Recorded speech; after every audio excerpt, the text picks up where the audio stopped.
I spent $2,500 on a wheelchair for my husband's dad after his surgery. But at dinner, when I thought he'd thank me, he did something that left the entire table silent. When my father-in-law, Richard, had knee replacement surgery, the whole family pitched in to help.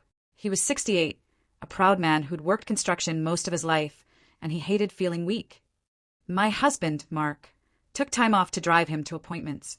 His sisters checked in with groceries. And me? I decided to do something big.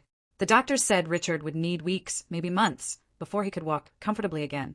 He was stubborn, the type to make do with whatever he had, and I knew if left to him, he'd push himself too hard and risk hurting the new joint. So I researched wheelchairs. Not the clunky, uncomfortable rentals insurance, sometimes covered. No, I wanted something lightweight, easy to maneuver, with cushions that would protect his back. Something that would let him feel dignified, not helpless. I spent hours comparing models, reading reviews, and even calling medical supply shops. Finally, I found it. A sleek, custom-fit wheelchair that cost nearly $2,500. It was more than I'd ever spent on a gift for anyone, but I didn't care. I wanted to show Richard that I respected him, that I saw his struggle, and that he deserved comfort.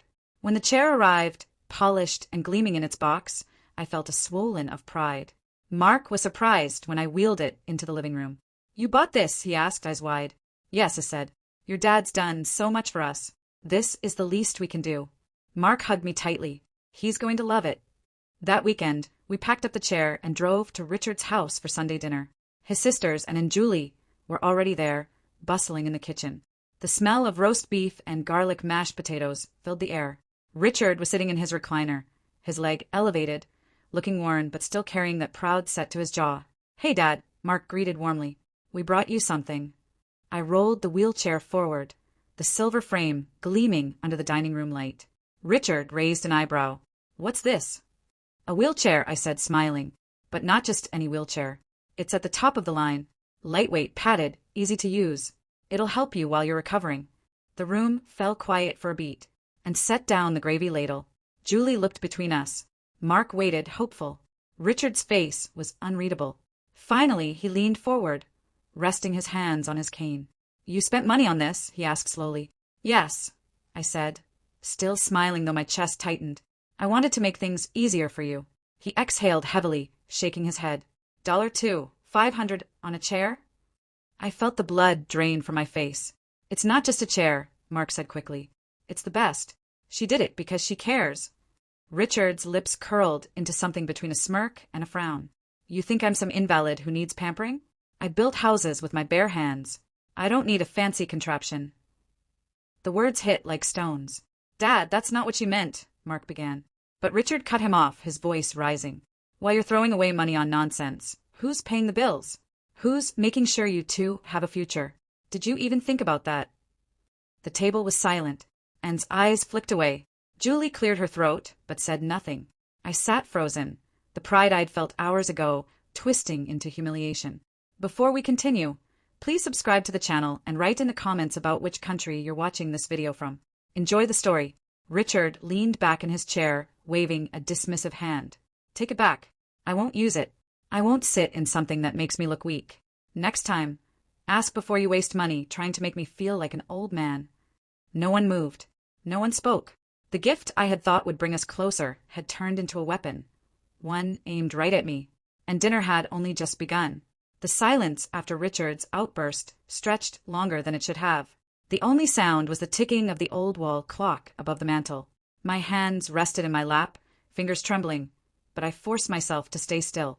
Finally, Julie spoke, her tone sharp but careful. "Dad, she was trying to help. You didn't have to be so harsh." Richard shot her a glare. "Help? By wasting money on something I don't need. You think I can't manage with my cane? You think I want to be pushed around like a helpless baby?" And cleared her throat, trying to soften things. "It's not about weakness, Dad. It's about comfort. Recovery takes time. You'll strain yourself without it." But Richard wasn't listening. He leaned forward, his voice louder now, aimed squarely at me. "You've been in this family, what, 5 years? And you think you know me well enough to decide what I need. You don't know me at all." Heat rose in my chest. I wanted to shout back, to tell him I had spent weeks researching, to remind him that I worked overtime to afford that chair. But the words stuck in my throat. Mark finally broke his silence. His jaw was clenched, his knuckles white against the table. Dad, that's enough. She was thinking of you. You should be grateful instead of tearing her down. Richard's eyes flashed. Grateful? I didn't ask for pity. If I wanted a wheelchair, I would have bought one myself.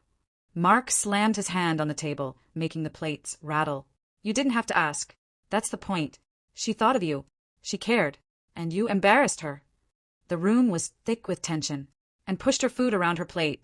Julie stared at her glass of wine, and Mom, quiet until now, finally spoke. Richard, she said softly, her eyes tired. She meant well. You can't keep treating people like enemies when they're trying to love you. For the first time, his face faltered. Just for a second, the pride cracked and something softer showed. But then it was gone, replaced by stubbornness. I don't need love in the form of a $2,500 toy. The rest of dinner was awkward. Everyone chewing quietly, pretending the roast and potatoes weren't sticking in their throats. I could barely swallow. Every bite tasted like ash. When dessert came, Julie's homemade apple pie, I excused myself, saying I needed some air. I stepped onto the porch. The night cooled against my burning face. Mark followed a minute later. I'm so sorry, he whispered, his voice heavy with guilt. I thought he'd appreciate it. It's not your fault, I said, though my chest ached. I thought he would too. I thought it would show him I care. Mark's hand tightened around mine. He's always been like this, proud to the point of cruelty. But this was too much. I won't let him treat you that way again. His words steadied me, but the humiliation lingered. When we returned inside, Richard was in the recliner, staring at the wheelchair as if it were mocking him. Then, with a scoff, he muttered loud enough for everyone to hear. Bet you bought it just to show off. Wants to look like the perfect daughter-in-law. Well, congratulations, you bought yourself a trophy. My throat tightened. I saw Anne's head snap up, Julie's fork freeze midair, and Mom's eyes widen. Mark stood, his chair scraping across the floor. That's it, he said coldly. If you can't respect my wife, we're leaving. Richard's jaw dropped. You'd walk out on me over this? Yes, Mark said firmly, because she deserves better than this constant disrespect. The room was silent again, but this time the balance had shifted. Before we continue, please subscribe to the channel and write in the comments about which country you're watching this video from. Enjoy the story. We left soon after, the wheelchair still sitting in the corner, untouched.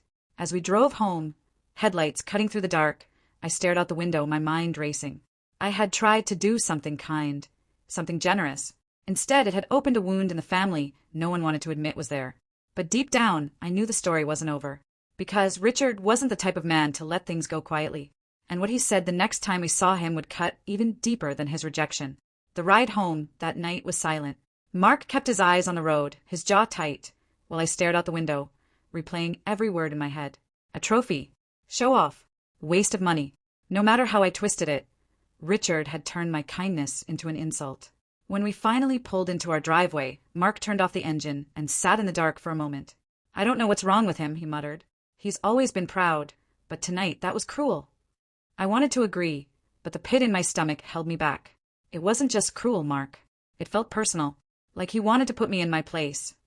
Mark reached over, taking my hand. Then we won't let him. You don't deserve that. His words were comforting, but they didn't erase the dread I felt. Because I knew Richard, he wasn't finished. 2 days later, we got a call from Anne. Her voice was hesitant, almost apologetic. I don't know how to say this, but Dad's been talking. At church, with neighbors, even with some of his old work buddies.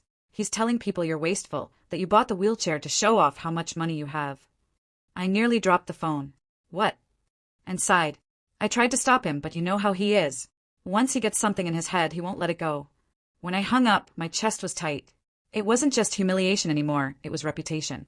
He was painting me as some arrogant daughter-in-law who wanted attention, and people were listening. Mark paced the living room, running a hand through his hair. He's poisoning everyone against you. Against us. This is exactly what he does. Turns the story so he looks like the victim. I sat on the couch, staring at the untouched coffee in my mug. We can't let him keep doing this. That weekend, we returned to Richard's house, not for dinner, but for a conversation. Julie and were there too, their faces lined with worry. Mom sat quietly in the corner, wringing her hands. Richard was in his recliner, the same one where he'd humiliated me. The wheelchair sat in the corner, still untouched, like a reminder of the wound between us. Mark didn't waste time.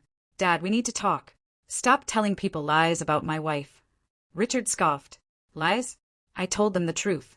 She wasted money on something I didn't need. And now she wants everyone to think she's some saint.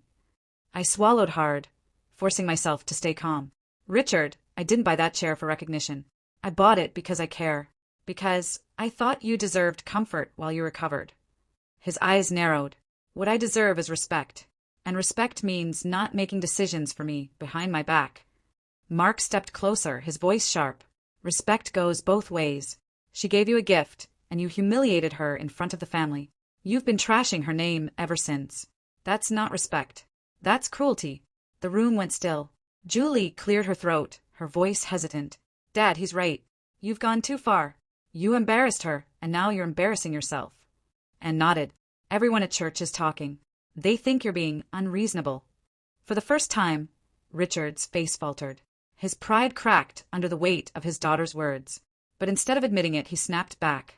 You're all against me. My own family turning on me because of her. He jabbed a finger at me. She's not even blood, and yet you defend her over me. The words cut deep, but before I could respond, Mom stood. Her voice was quiet but firm. Richard, stop.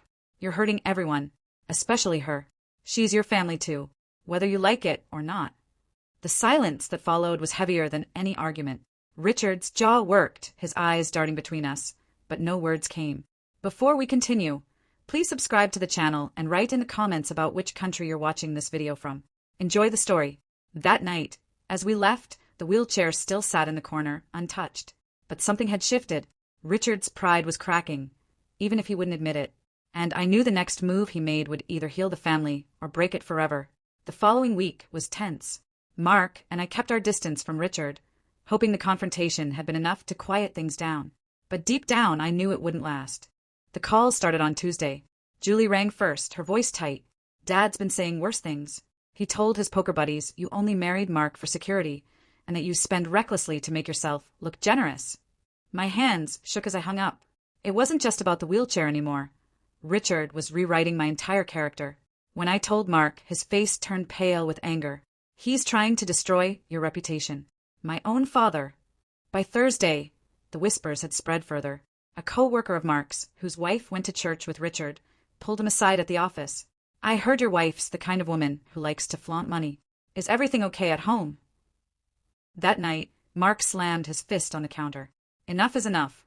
He wants a war. He's got one. I placed a hand on his arm. No, Mark. That's what he wants, us angry, us fighting. But if he keeps twisting the story, we need to show the truth. We didn't have to wait long for the next eruption. On Saturday, we attended a family barbecue at Julie's house. Everyone was there, siblings, cousins, even a few neighbors Richard had invited.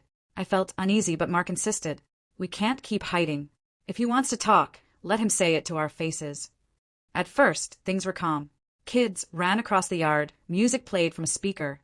Burgers sizzled on the grill. But when Richard arrived, cane in hand, all eyes turned. He ignored us at first, taking a seat near the fire pit, but I could feel his gaze burning. Then it happened.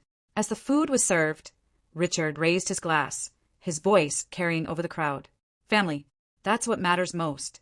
But family also means knowing your place. His eyes flicked to me, sharp as knives. Some people don't understand that. Some people throw money around to buy respect they haven't earned. The air grew heavy. My cheeks burned. He wasn't even hiding it anymore. Mark slammed his fork down. Dad, enough. But Richard kept going louder now. You want to know what kind of woman she is. She wasted thousands on a chair I never wanted, just so she could look like a savior. That's not love, that's vanity. Gasps rippled through the group. Julie dropped her plate and buried her face in her hands. I felt the sting of tears, but forced myself to stand. My voice trembled, but I made sure it carried. That chair wasn't about vanity. It was about care. But you can't see care, can you, Richard? You only see threats to your pride. The crowd was silent, waiting. Richard sneered. You don't belong in this family. The words hung in the air like poison. Mark stood too, his voice shaking with fury. She's my wife. She belongs more than anyone. And if you can't respect her, you don't respect me either. The silence shattered. Julie stepped forward, her face red with anger.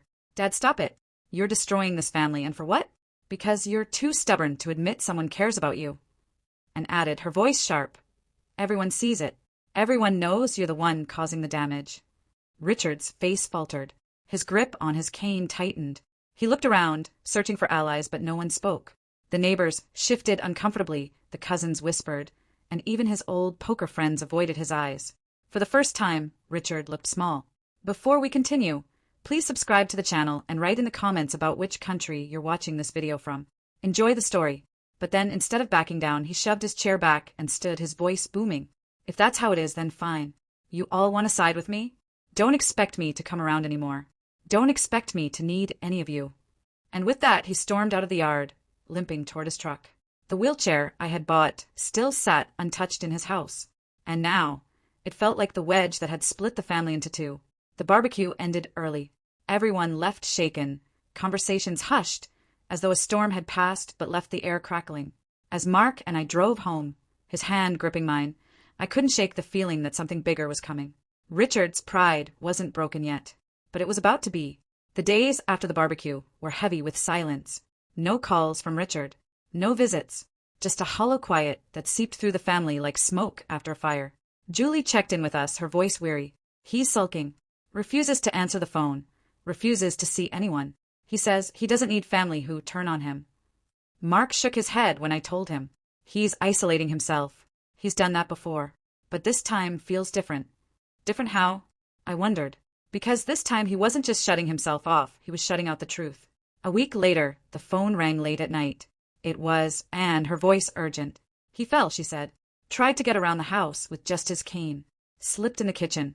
He's okay, but he strained the new knee. Doctor says he'll need more recovery time. My heart was clenched. Is he all right? He's stubborn, and said softly. But when I saw him on the floor, he looked small. Not strong. Not proud. Just tired.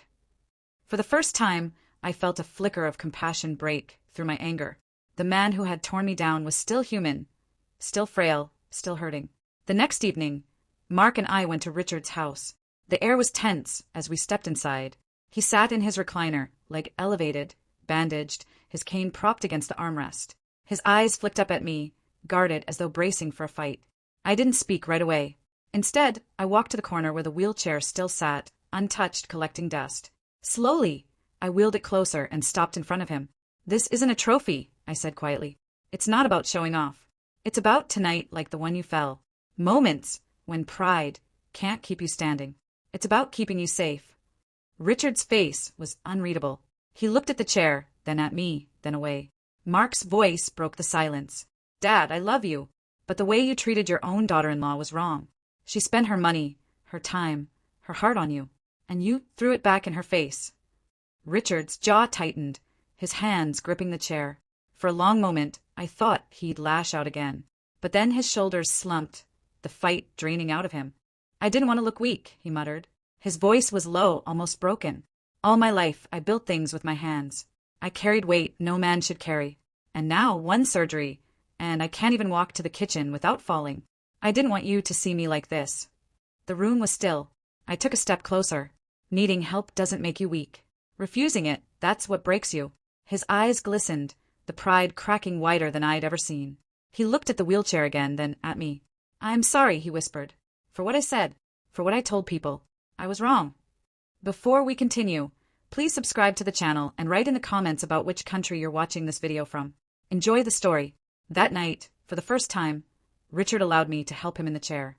His body was heavy, his movements stiff, but when he settled into the cushioned seat, a strange calm came over him. This isn't so bad, he admitted, his voice quiet. It's comfortable. I smiled softly. That was the point. And Julie exchanged glances, relief washing over their faces. Mark squeezed my hand, his eyes shining with pride. It wasn't forgiveness all at once. The scars of his words would take time to fade. But at that moment, something shifted. Richard wasn't the immovable wall of pride anymore. He was a man learning, however slowly, to accept love. The weeks that followed weren't perfect. He still grumbled, still resisted sometimes. But he stopped bad-mouthing me. And one Sunday, when the family gathered again, Richard wheeled himself into the dining room, the chair gliding smoothly under his hands. He looked at me across the table. His voice cracked, but he said it anyway, thank you. It was just 2 words.